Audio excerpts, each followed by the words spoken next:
The Gospel of John, chapter 6. After this, Jesus crossed the Sea of Galilee, or Tiberias. A huge crowd was following him because they saw the signs that he was performing by healing the sick. Jesus went up a mountain and sat down there with his disciples. Now the Passover, a Jewish festival, was near. So when Jesus looked up and noticed a huge crowd coming toward him, he asked Philip, "Where will we buy bread so that these people can eat?" He asked this to test him, for he himself knew what he was going to do. Philip answered him, 200 denarii worth of bread wouldn't be enough for each of them to have a little. One of his disciples, Andrew, Simon Peter's brother, said to him, "There's a boy here who has 5 barley loaves and 2 fish. But what are they for so many?" Jesus said, "Have the people sit down." There was plenty of grass in that place, so they sat down. The men numbered about 5,000. Then Jesus took the loaves, and after giving thanks, he distributed them to those who were seated. So also with the fish, as much as they wanted. When they were full, he told his disciples, "Collect the leftovers so that nothing is wasted." So they collected them and filled 12 baskets with the pieces from the 5 barley loaves that were left over by those who had eaten. When the people saw the sign he had done, they said, "This truly is the prophet who is to come into the world." Therefore, when Jesus realized that they were about to come and take him by force to make him king, he withdrew again to the mountain by himself. When evening came, his disciples went down to the sea, got into a boat, and started across the sea to Capernaum. Darkness had already set in, but Jesus had not yet come to them. A high wind arose, and the sea began to churn. After they had rowed about 3 or 4 miles, they saw Jesus walking on the sea. He was coming near the boat, and they were afraid.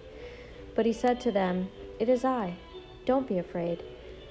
Then they were willing to take him on board, and at once the boat was at the shore where they were heading. The next day, the crowd that had stayed on the other side of the sea saw there had been only one boat. They also saw that Jesus had not boarded the boat with his disciples, but that his disciples had gone off alone.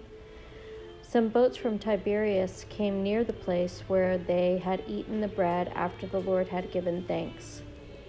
When the crowd saw that neither Jesus nor his disciples were there, they got into the boats and went to Capernaum looking for Jesus. When they found him on the other side of the sea, they said to him, "Rabbi, when did you get here?" Jesus answered, "Truly I tell you, you are looking for me not because you saw the signs, but because you ate the loaves and were filled. Don't work for the food that perishes, but for the food that lasts for eternal life, which the Son of Man will give you, because God the Father has set his seal of approval on him." "What can we do to perform the works of God?" they asked. Jesus replied, "This is the work of God, that you believe in the one he has sent." "What sign, then, are you going to do so that we may see and believe you?" they asked. "What are you going to perform? Our ancestors ate the manna in the wilderness, just as it is written, 'He gave them bread from heaven to eat.'" Jesus said to them, "Truly I tell you, Moses didn't give you the bread from heaven, but my Father gives you the true bread from heaven. For the bread of God is the one who comes down from heaven and gives life to the world." Then they said, "Sir, give us this bread always." "I am the bread of life," Jesus told them. "No one who comes to me will ever be hungry, and no one who believes in me will ever be thirsty again. But as I told you, you've seen me, and yet you do not believe. Everyone the Father gives me will come to me, and the one who comes to me I will never cast out. For I have come down from heaven, not to do my own will, but the will of him who sent me. This is the will of him who sent me, that I should lose none of those he has given me, but should raise them up on the last day. For this is the will of my Father, that everyone who sees the Son and believes in him will have eternal life, and I will raise him up on the last day." Therefore the Jews started grumbling about him because he said, "I am the bread that came down from heaven." They were saying, "Isn't this Jesus, the son of Joseph, whose father and mother we know? How can he now say, 'I have come down from heaven'?" Jesus answered them, Stop grumbling among yourselves. No one can come to me unless the Father who sent me draws him, and I will raise him up on the last day. It is written in the prophets, and they will all be taught by God. Everyone who has listened to and learned from the Father comes to me. Not that anyone has seen the Father except the one who is from God. He has seen the Father. Truly I tell you, anyone who believes has eternal life. I am the bread of life. Your ancestors ate the manna in the wilderness and they died. This is the bread that comes down from heaven so that anyone may eat of it and not die. I am the living bread that came down from heaven. If anyone eats of this bread, he will live forever. The bread that I will give for the life of the world is my flesh.